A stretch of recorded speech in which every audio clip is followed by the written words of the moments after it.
let's just drop some knowledge on financial advisors out there that are trying to navigate this new virtual world we all find ourselves living in. If you were going to give one piece of advice just to kick off today's conversation, what would it be? I'd say to go forward with a clean slate. I've had a lot of my students who have transitioned from either brick and mortar businesses or businesses that don't really translate well online to saying, okay, well, what if I had a clean slate? What if I was starting from scratch? What would I want to create online? And by allowing them to have a clean slate, they're more creative, more innovative instead of, but that won't work, but that won't work. But instead of like, yeah, but what would possibly work? And you might take so much of the business you have and take that and start transitioning it online, but maybe you won't. And maybe you'll come up with a totally different model, which becomes an additional stream of revenue. You never know. So the first time you approach this, start thinking, what could I do if I had a clean slate? No barrier, just go for it. I think the creativity and innovation might surprise you. What does this make possible, right? Yes. I think it's so interesting. We were just having a conversation internally in Advisors Excel. So for those joining us via live stream, by the way, we're doing this live with Amy Porterfield. amyporterfield.com is where she lives online. So before we get too far down the path, Amy, can you share just the context of how you got to where you are today, kind of what you've become an expert in around list building and everything we're going to talk about today, just if this is their first time interacting with you? Yes, I'll give you a very quick version. So I've been in the corporate world for many, many, many years, up until 11 years ago when I branched out on my own to build my online business. Before that, I worked for peak performance coach Tony Robbins for almost 7 years as the director of content development. So I traveled the world with Tony and worked on the content that he did on stage at Unleash the Power Within and Date with Destiny and all those amazing events, and the content that he did for his digital courses as well, and his CDs and DVDs and all that good stuff. And so after 7 years, I learned how to be an entrepreneur because I learned from the best and started my own online business. I used to consult for social media, but within 2 years of doing one-on-one consulting coaching, I knew that was not my path. And I started to create digital courses teaching entrepreneurs how to build their businesses online. So I primarily focus on list building, course creation, and how to promote your courses online with webinars. So that's my little neck of the woods online, is list building, course creation, and webinars. And I don't do consulting. I don't do coaching. The only way I make a multi-million-dollar living is with digital courses. So I sell my digital courses teaching the entrepreneurs that I work with how to build their businesses online. So when I tell my mom and dad what I do, they're still very confused, but that's essentially what it is. Awesome. That's perfect. And the cool thing is financial services, there's a ton of Tony Robbins fans. So just the fact that you kind of grew up through that, Tony's been and spoken at multiple of our events. So cool. Obviously quite the pedigree to come up in the business. So cool. And as a reminder, so we're live streaming this for a reason. This is the Virtual Advisor Series, helping financial advisors navigate the brick and mortar shift to digital right now. Obviously that's every business for the most part's in that world right now. So we've got my team in the comments section, whether you're watching on Facebook, YouTube, wherever you may be streaming. Twitter, I think we're out on there. So we will be taking questions. My team will be monitoring those, feeding those. So please interact, share. And if you want to be a part of the conversation in our private Facebook group, it's the Virtual Advisor. You can find that out on Facebook. So Amy, let's just dive in. We've got a short amount of time to pack a ton of stuff in. So however you want to go, I know you've prepared even some slides. So I know you started with list building. So if you're a financial advisor out there trying to figure out, okay, I was doing live events at Roost Chris, that world's completely shifted. Now I need to move that online. Where do you want to start that conversation at? So I want to start the conversation with list building, and I want to talk to you about the way to list build in order to engage and to build relationships and really become the go-to source above all others, above your competition. So I want to talk about the importance of list building and how to do it in a way that really actually works right now where we are at in our current climate. And basically, here's the deal. I have a caveat. I don't tend to teach just people in the financial institute, obviously. And so I've got people in all different sectors. So I'm going to show you examples, or you're going to see my slides with pretty images in them and the way they look or feel. And you might be like, that is not our industry. We don't do things that way, Amy. That's not us. And I want to challenge you to have an open mind, because some of the best ideas I've gotten in my own business is to look at what other people are doing in different industries.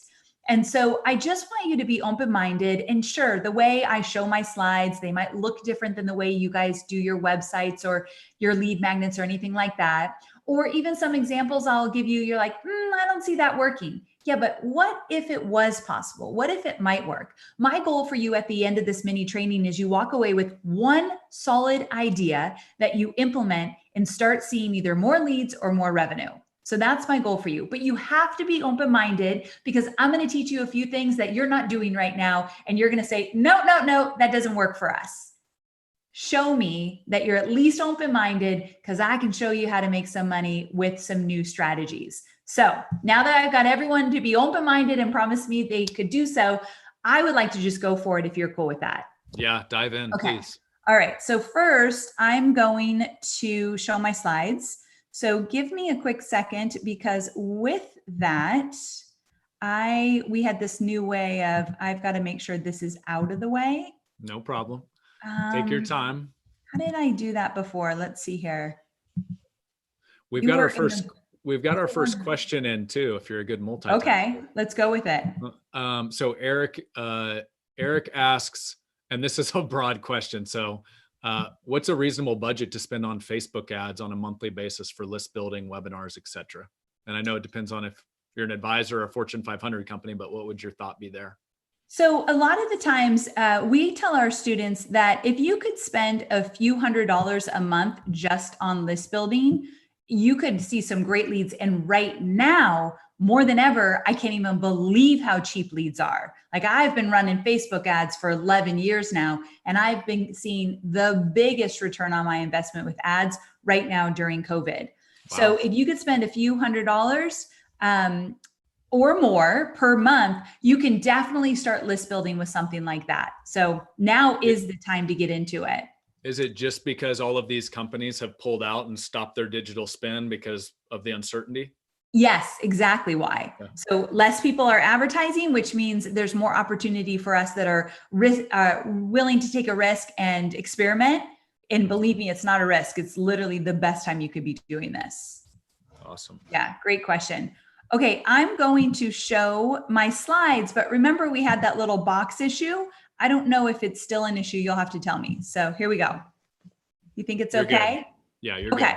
And you can't see me. You can just see my slides. They can see you on video. I think you're in like the top corner. Yep. Oh, great. Okay, cool. Okay, so in this workshop, you're going to learn list building strategies that are working now, best list building tools, how to create content that converts, the quick win strategy, and the long-term strategy. So Brad and I talked about what you all are doing, what you were doing before COVID, and what you are hoping to do now in more of a digital landscape. So the quick win and the long-term strategy basically were taken from feedback that I got from Brad. So we're going to talk specifically about what you all are doing.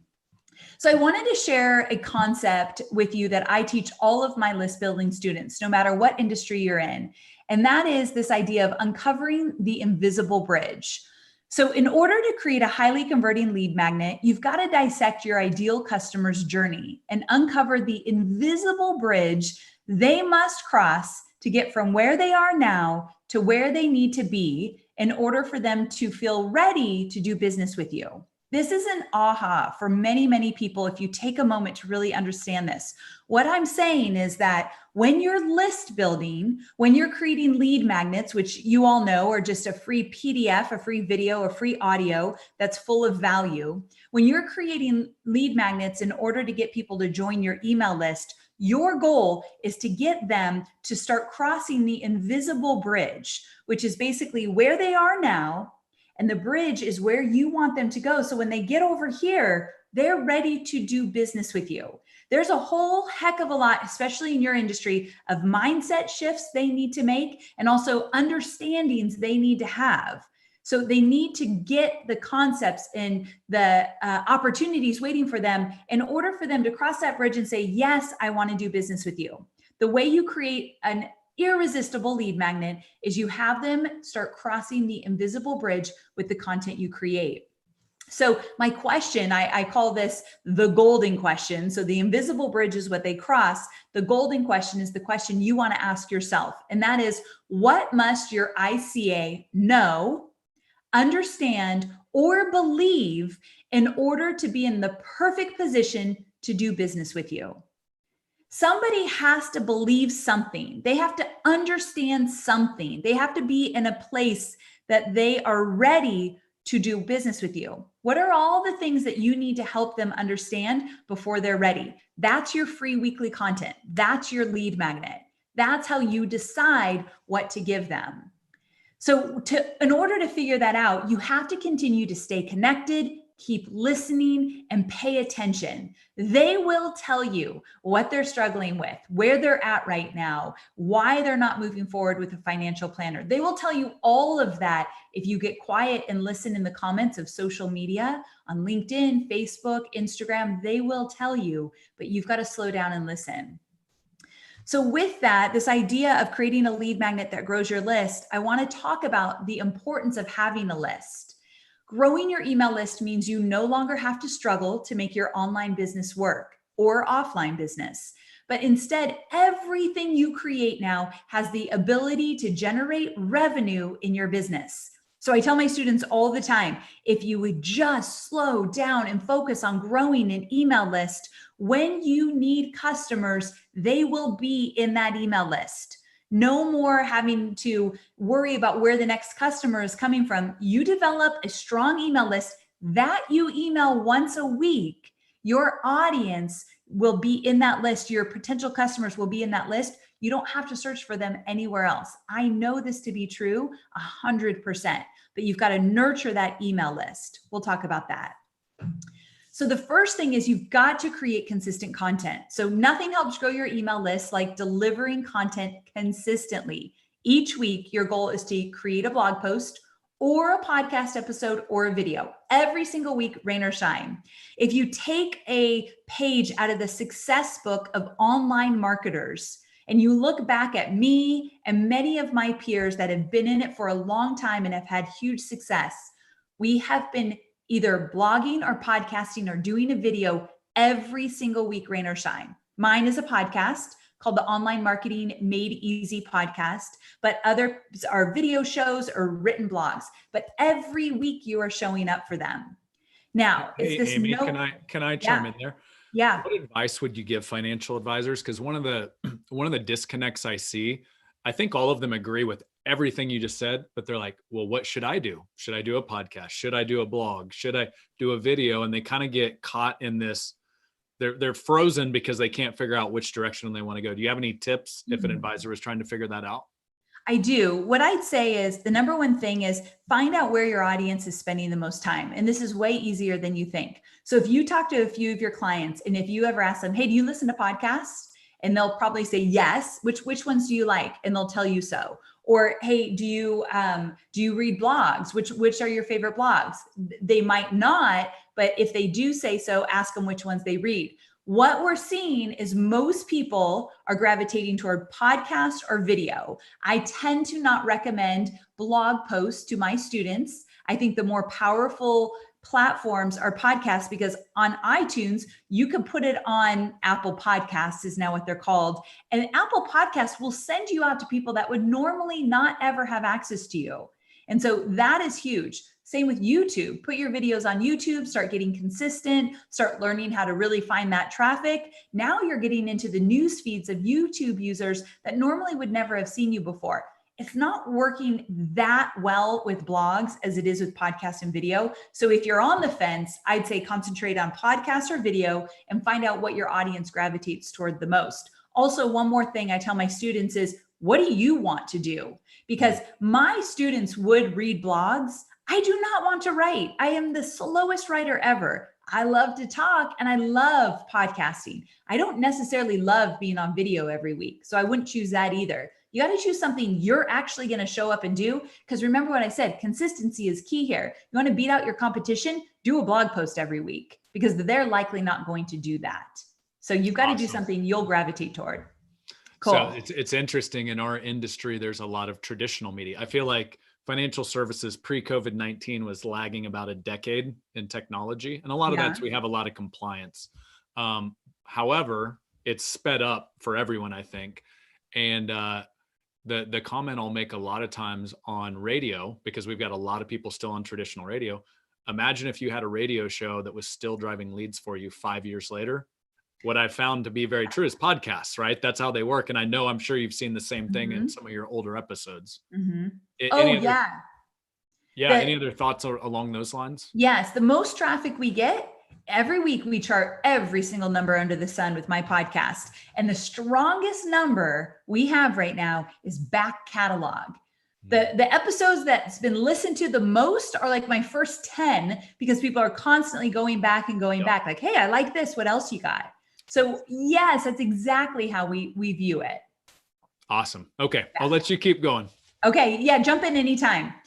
So with this idea of consistent content every single week, blog posts, video, or podcast, you're just upping your know, like, and trust factor. When they are hearing from you every single week, you become their go-to guide. And so this consistency, like I said, can help you beat out your competition. Now, the next question I get is, what the heck am I going to create every single week for my audience? And if you ever struggled with content creation, I'm going to give you 3 ideas. They're easy. You've heard them before, but remember, you're keeping an open mind. And I want to challenge you. Are you doing them? You might know them, but are you doing these things? So number 1, you ask yourself, what are the 5 questions you get asked all the time from your community and customers? There are 5 podcast episodes right there. Right away, you got 5 under your belt. Now, I'm going to challenge you. This is my very first mentor said this to me years and years and years ago.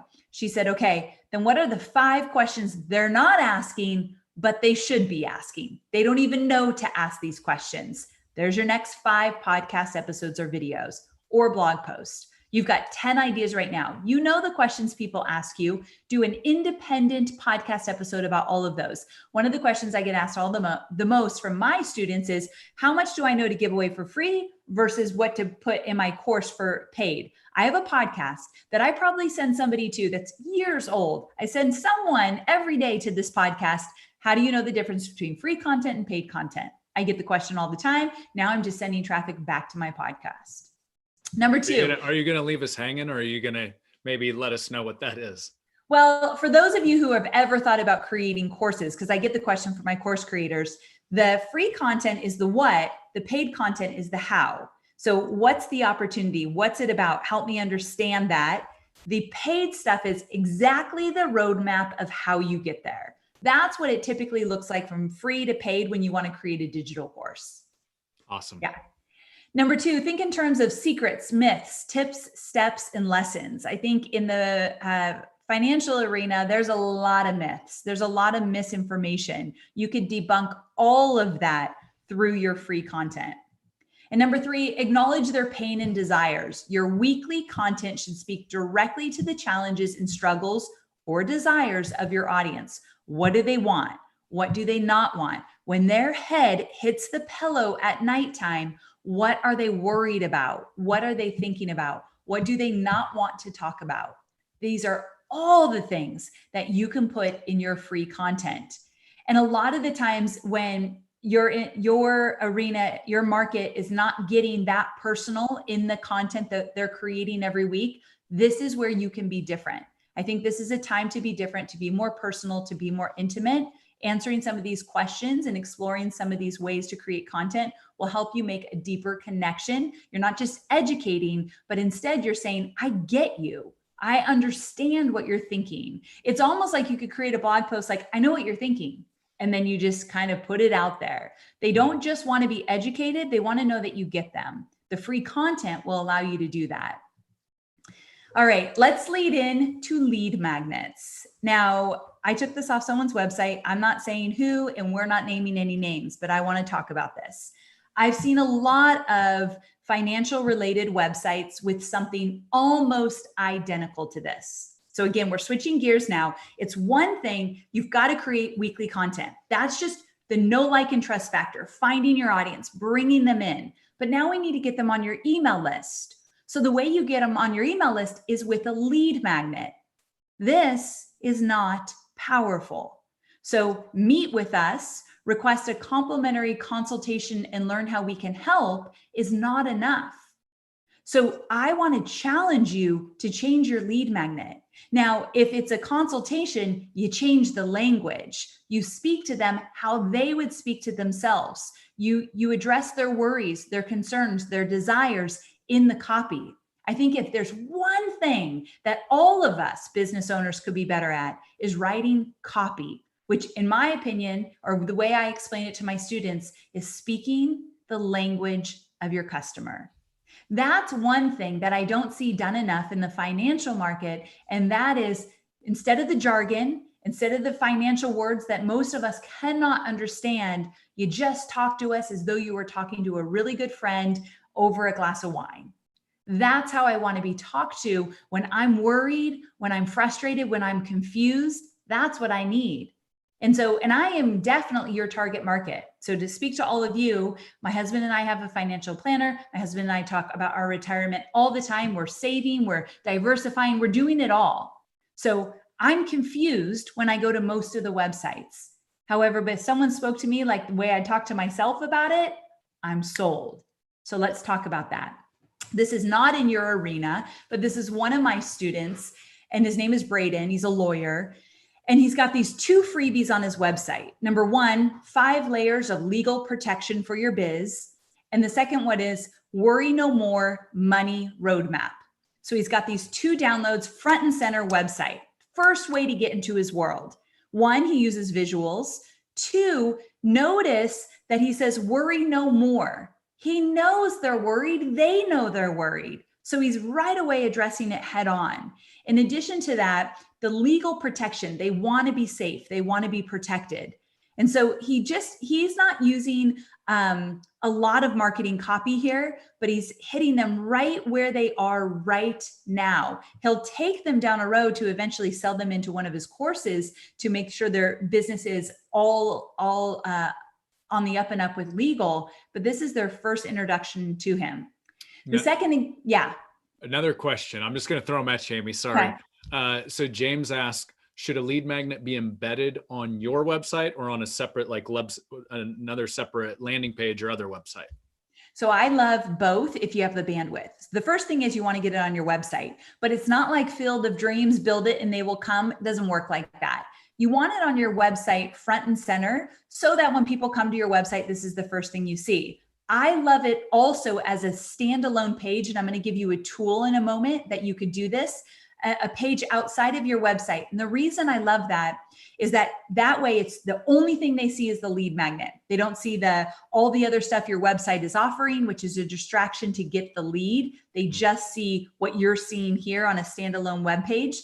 And when you use that is when you're on a Facebook Live. You teach something. Hey, if you like this, you're going to love my free XYZ. Go here. You send them to a standalone page. Or if you're on a podcast and someone's interviewing you, I've got this free resource you guys are going to find really valuable. Go here. When you send them to your website, there's too much going on. We just want the lead. We can take it from there. So both is ideal. Great question. And awesome, by the way, because if there's one industry that has lots going on their websites, it's financial services. So I noticed that. Yes. Yeah. So financial services websites are very busy. There's a lot going on there. So having it on a standalone page is very, very valuable.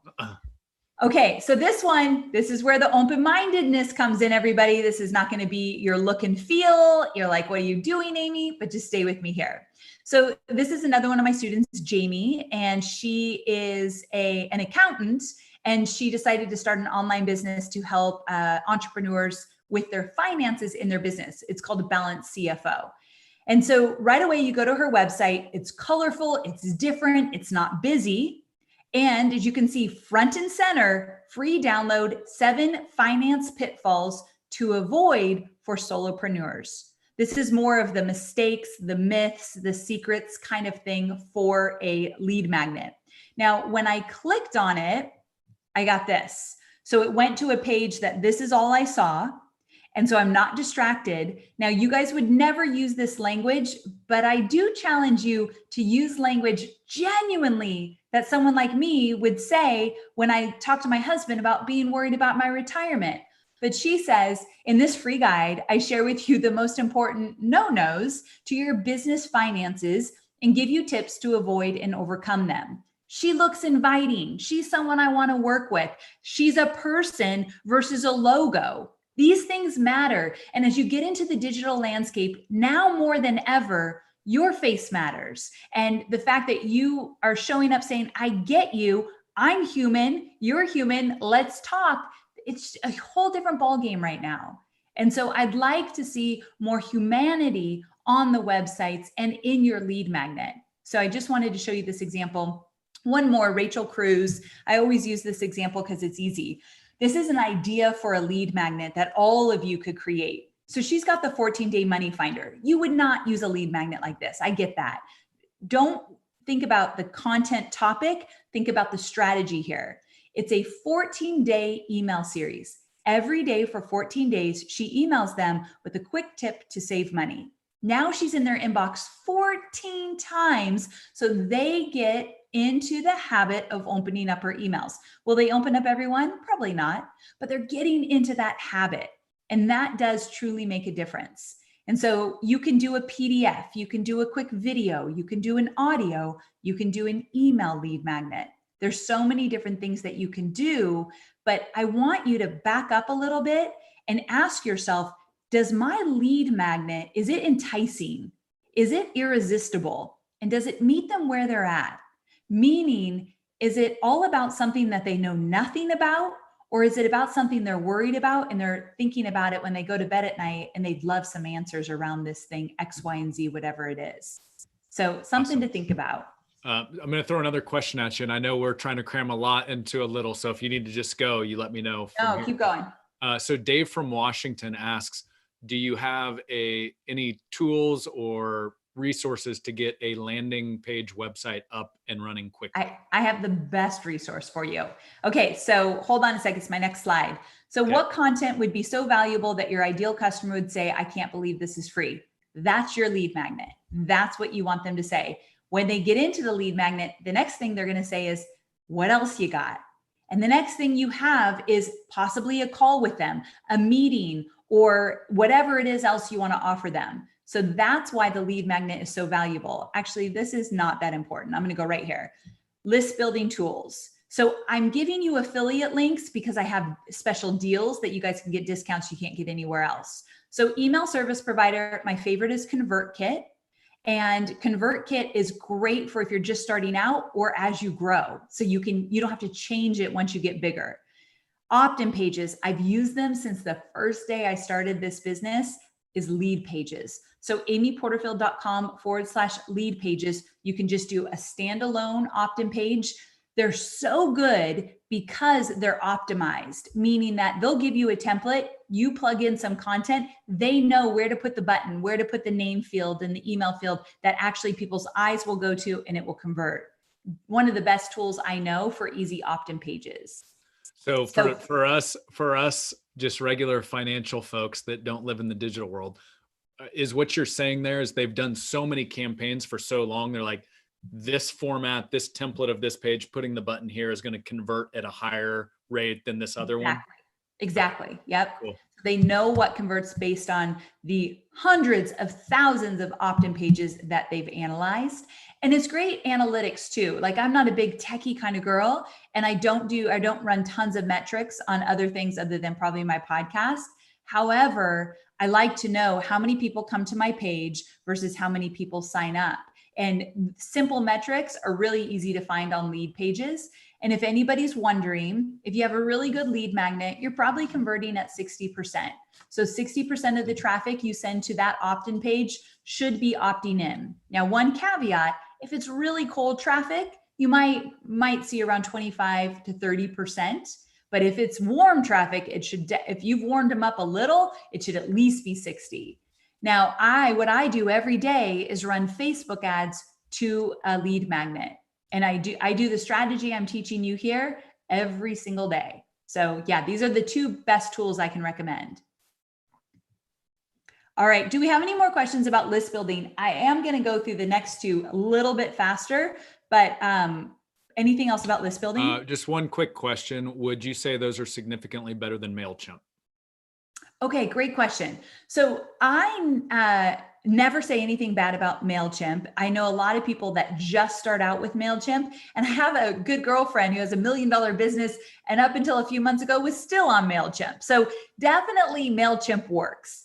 The reason it's not my favorite is that it has some limitations with some features that you might want to do as you get going. So usually you will move off of MailChimp. You won't build, she should have moved off of MailChimp years ago. You will not have the same features, bells and whistles, ways to set up cool funnels with MailChimp like you will with ConvertKit. So if you just don't want to have to hassle to move, start with ConvertKit. If you're already on MailChimp, just stay there. Awesome. For now, yeah. Okay, any others? I'll keep feeding them to you as they come in. Keep running. All right. So now we're going to talk about the quick win strategy. And this is where you're really going to have to be open-minded, because talking to Brad, I'm pretty sure I'm going to suggest something that's not really normal in the financial services industry. And what I mean by a quick win is create something to make money now, even before you do the meeting with them, before you do the Zoom call or whatever it turns into. You actually put something together and you make money with it. And so I teach digital courses, meaning I teach my students how to create digital courses to have one asset in their business that they could sell over and over and over again. You do all the work with this one course, and now you can launch it over and over again. And my students have done launches, hundreds of thousands of dollars worth of launches just by launching the same course over and over again. But in the financial service industry, that's not the norm. And people aren't necessarily looking to buy a full digital course, maybe, and you could be different, but it's not the norm just yet. So what I want to do is ease you into this and encourage you to think of an idea that you could put together a 2-hour paid workshop. So that's what we're talking about, a workshop course, also known as a mini course. Now, stay with me here because I'm going to answer some questions that might come up for you. A workshop is a 2-hour-ish, give or take a little, live or recorded training that promises instant clarity and results. Now, in my world, typically this is $50 to $200. It's not a big money maker. It's just getting people into your world. They can experience you, they can experience how you're going to help them, and they can get more clarity. A workshop course will help them cross that invisible bridge that I talked about in the beginning. And so you put it together and you sell it to your audience. You sell it on social, you sell it via email, whatever you want to do, but it's going to teach them something they really want to know. So some of you are Amy, like, on that, what are your thoughts on a free workshop versus a paid workshop? Because I think right now a lot of people are experimenting with free, call them webinars, that they're on some platform on social right now. So what are your thoughts there? So that's my next thing. I'm going to talk about webinars and when you use webinars versus a workshop. So that actually leads me right into this, where you might be saying, well, that sounds like a lot like a webinar. And the big difference here is that people are paying to learn from you. Webinars are free, workshops are paid. And so even if the price point is low, there's a different mindset involved when something is free versus something's paid. And one trend we're seeing in the online marketing world is that people that will pay even just $50 are a more quality client or potential client that will do business with you versus all the freebie seekers. And so a workshop you pay for, but I am going to get talking to webinars and how to use webinars to sell into a Zoom meeting in a moment. And those would be free. So stay with me here. Okay. But a workshop, you are charging for it. So there's 4 different goals. You don't have to do all these goals, but here's how to think of a workshop. You could use one to address an immediate problem that is keeping your audience stuck. If you were to go home tonight and you look at your wife and you're like, you know what? I could have helped these people. They could have became a client today, but they keep thinking X, Y, Z, and I got to find a way to get them past that hump. That's a workshop. Here's another one. To bridge the gap and solve a problem that's stopping people from moving on to work with you in a bigger capacity. So maybe they have started to dabble with you. They're still not biting the hook. They're still not really becoming a client. So again, the first one is address an immediate problem, like right where they're at right now. Another one is to address a problem, kind of I hinted at this, that's stopping them from actually working with you. I got a little bit ahead of myself, but that's the second goal. The third one is to build a very targeted interest list and eventually move them into Zoom or an in-person meeting. So if people are willing to pay, let's say $100 to learn something right now that they're struggling with or want to know more about, they're more likely to move into one of your Zoom meetings or in-person meetings than, let's say, a cold audience has never experienced you before. And then another goal is to create a quick cash injection for your business. Here's the thing, you guys likely won't use this to create a lot of money. However, let's say you made $5,000 on a workshop course that was easy. You put it together in a weekend, you know exactly what they need. You put it out there. Now you've got $5,000 to spend on ads to grow your email list. So a lot of the times in my world, we use a workshop course to supplement some of the marketing that we'd like to do long-term. Okay, so here's what you want to do with a workshop course. You want to solve a problem to remove a barrier. A workshop is an effective and generally inexpensive way to help solve a problem that is keeping your ICA, ideal customer avatar, your ICA from working with you in a deeper capacity. Help your ICA achieve a quick win that's valuable, and it puts them in a position for their next right step. So it's a way to sell something, but it's really a way to get them to invest in spending time with you and seeing what you have to offer.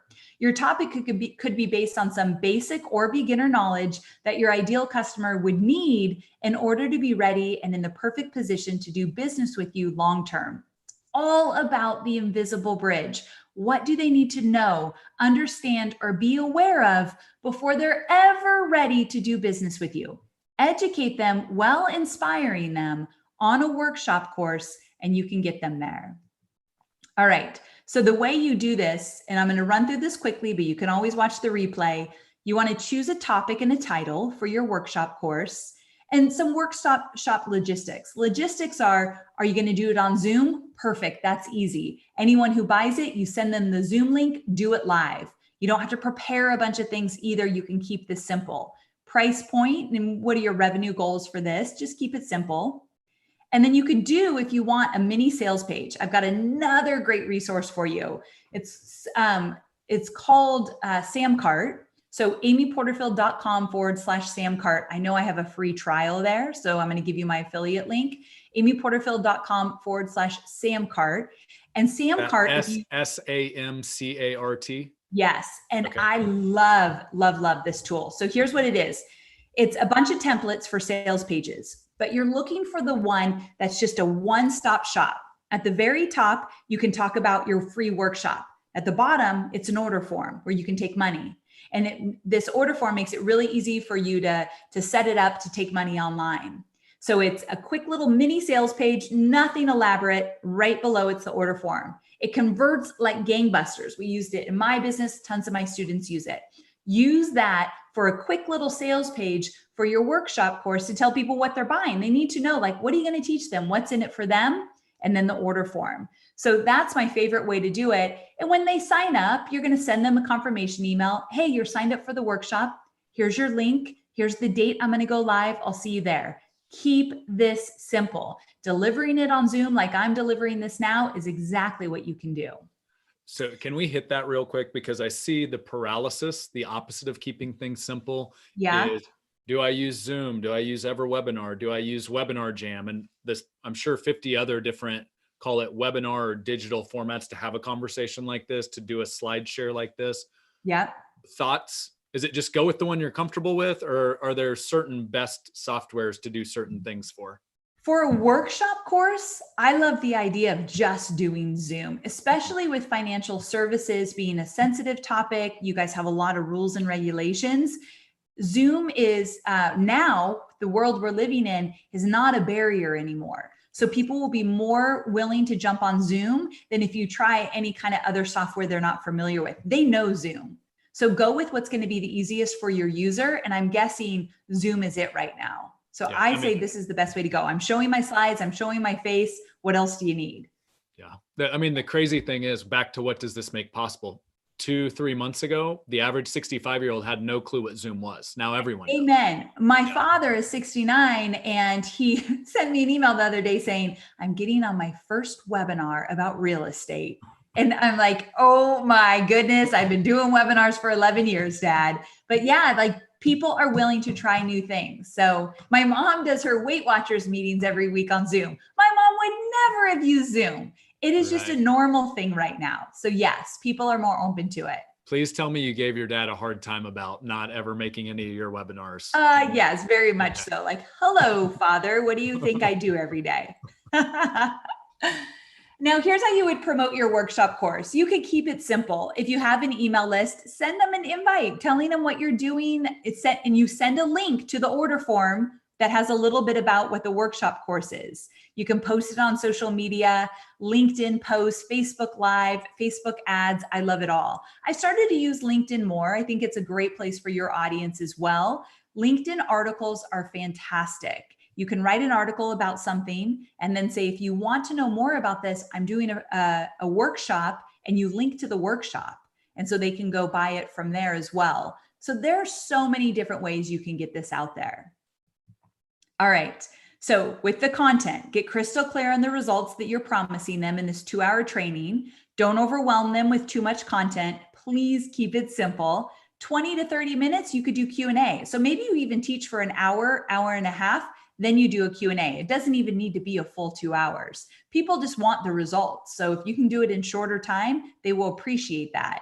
And then teach the core content while telling stories and using examples and engaging with your students. So this is basically what you want to do with a workshop course. Now, can you do this for free? Yes, you can. You could do this kind of training for free. And at the end, your call to action is, if you want to further explore XYZ with me, you guys know your pitch better than I do.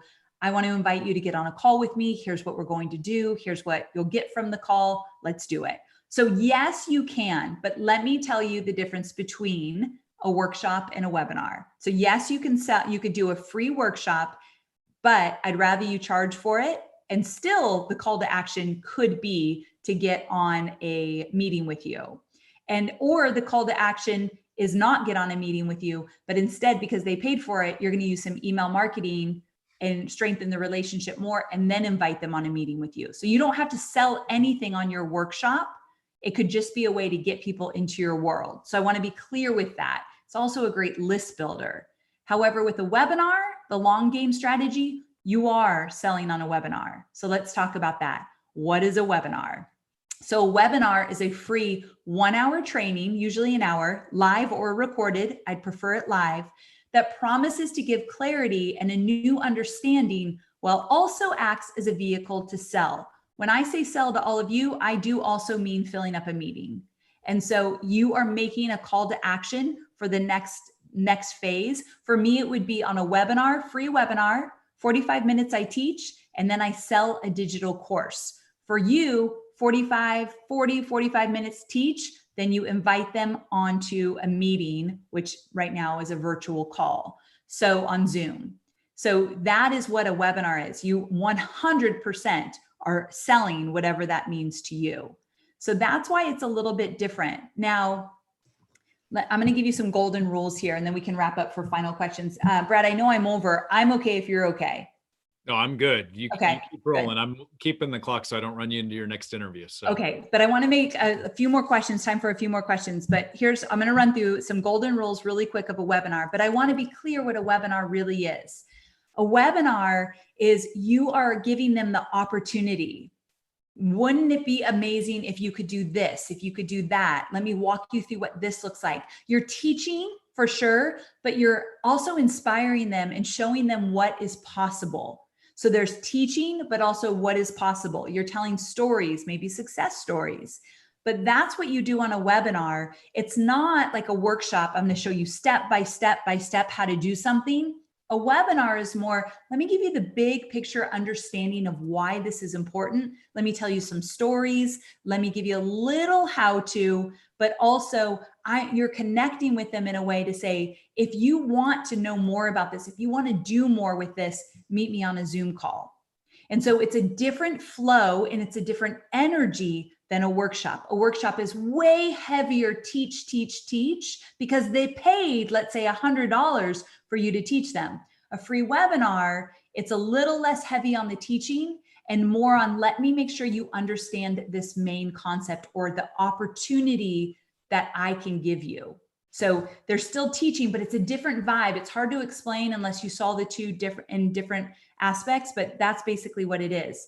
But on a webinar, because you will be selling, whatever that means to you, I've got some golden rules.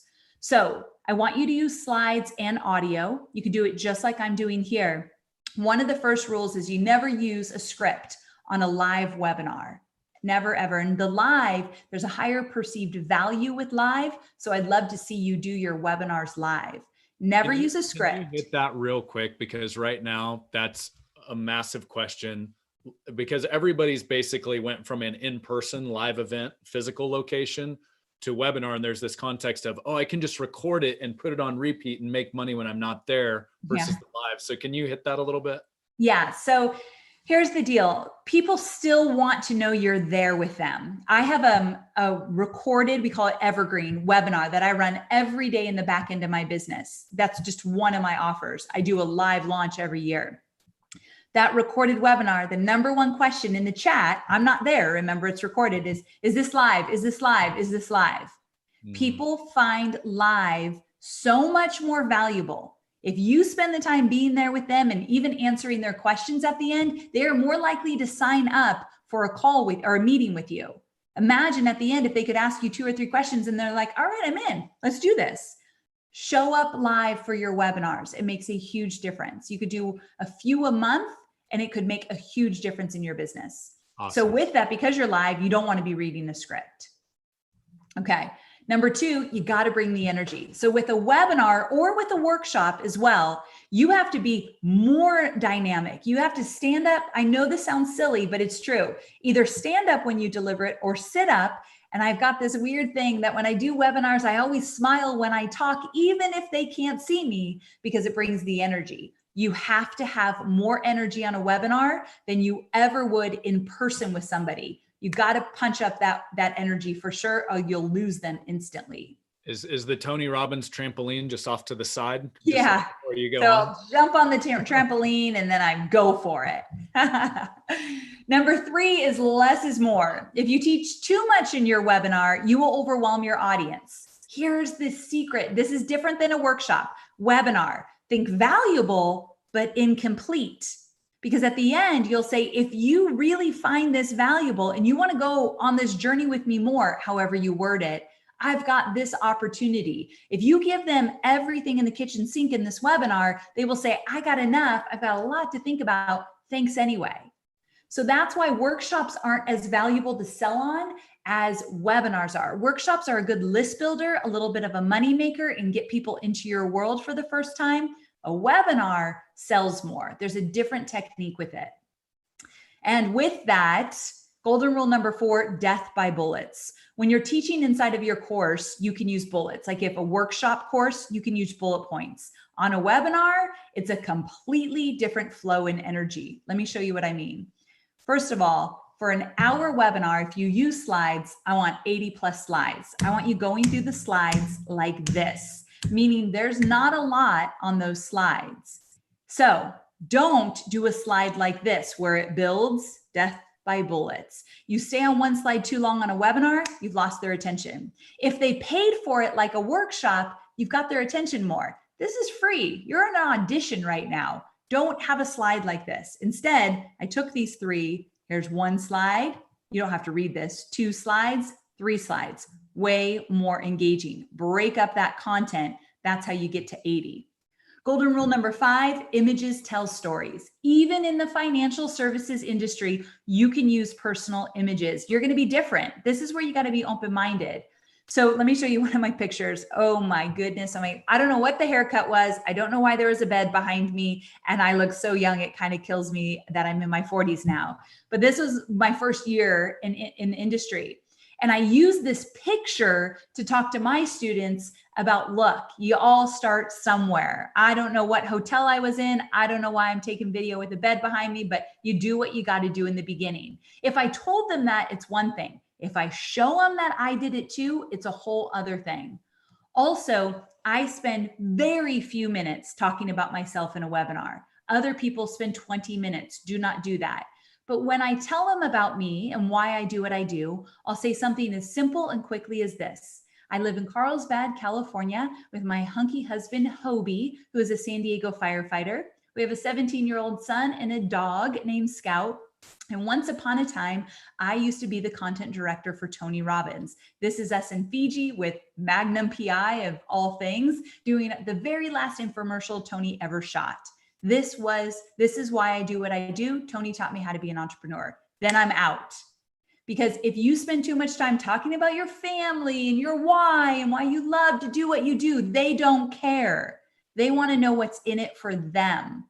So my next slide that I don't have here is what I've done in my business. So I'll talk about the fact that I've created this many courses, I've made this much money, I've helped this many students. I know how to teach courses. Let me teach you how. So I show some stats, but I don't go into me. The other way I use that's right at the jump, right as you go live. It's little mini bio, then here's my expertise, and then go. No, actually. So when you start a webinar, the first thing you're going to do is you're going to give them some great piece of value right away. Kind of like what you did with me to start this out. Like, hey guys, so glad you're here. We're going to jump into XYZ. But before we go, let me just give you a tip that's working right now that you can apply to your business. So you give them something that they kind of ease into it. Like, all right, this is good. I can stick around. And then from there, you could go into, here's what I'm going to teach you. Here's a little bit about me. Now let me teach you. Kind of thing. Love it. Yeah. There's a whole art and science behind this. Like we could talk for 5,000 hours, but yes, that is definitely essentially how you start. This is just an example of another image that I use in one of my webinars for list building. I'm showing this to you to say, you don't have to only use pictures of yourself. You can use graphics as well to prove your point. This is to show as my email list grew, so did my revenue. The two correlate, but I just used a graph. And then we're almost done. Golden rule number 6, webinar workbook. One of the things that really gets people to show up for my free webinar is that if I send them a workbook in advance, where it's kind of like, these are the 3 things we're going to cover, and I give a little juicy insight to each of them just to pique their curiosity. And so this is something that they have something tangible they can print out, so they're more looking forward to it.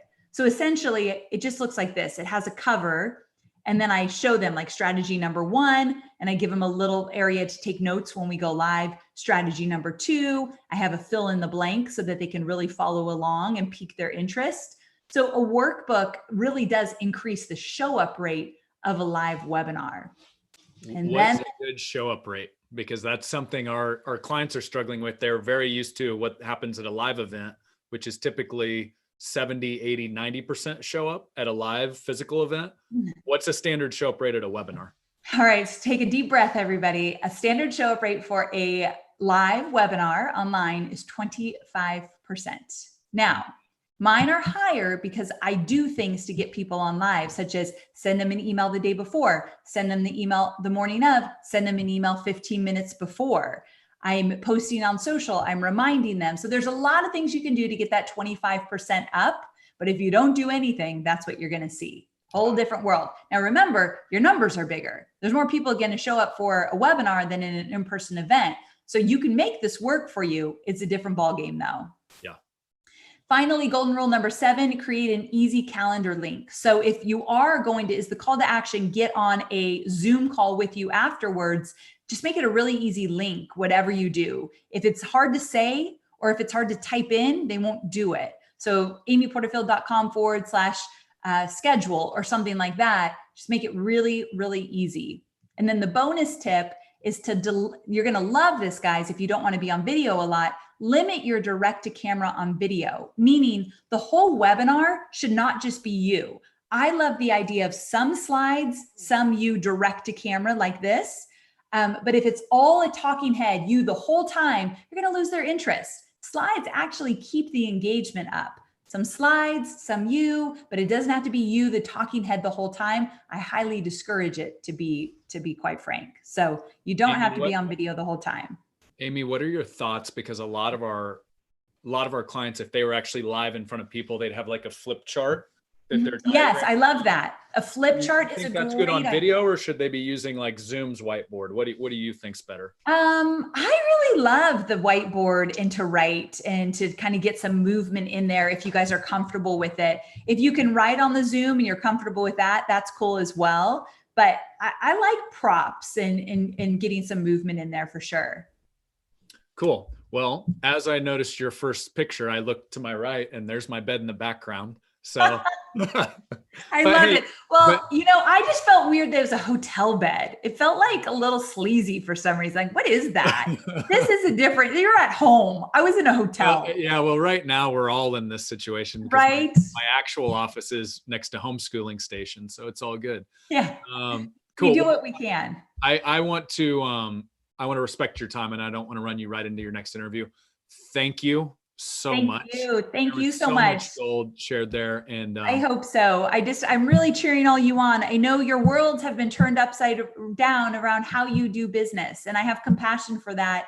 And I also know there's so many possibilities if you just let that guide you. What's possible? What does this make possible? Keep asking yourself that every day.